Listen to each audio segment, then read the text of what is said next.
We were given a guarantee by Mr. Yifran that IGAD will maintain their observer mission in Kenya for purposes of the election scheduled tomorrow. IGAD also did give us an assurance that they have a keen eye on this country and they will be using all mechanisms within or at their disposal for purposes of being a partner moving forward. Stand on the cusp of history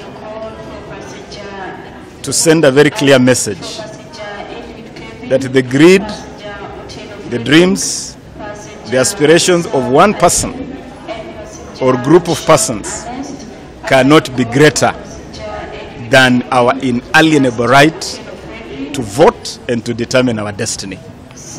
Let us come out in large numbers tomorrow to shame the devil. Good governance is one of the major planks of a democracy.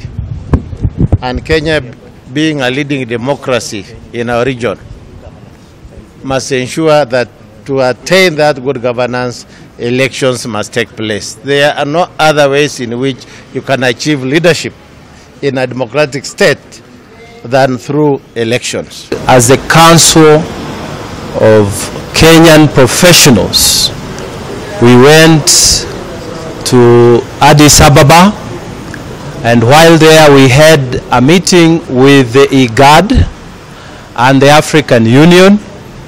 And the purpose of us professionals going there was to urge our people, our friends, to tell them about the real situation in Kenya.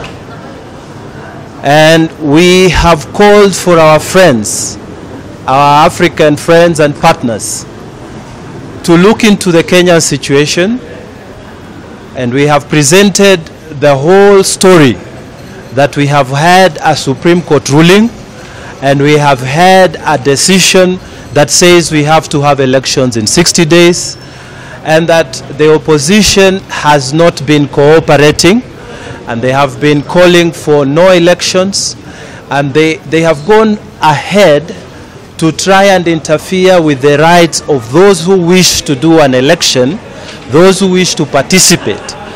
So we have been there basically to push for the position that the right or self-determination, the right to vote, haki ya kupiga kura iko, na Kenyans should not be interfered with.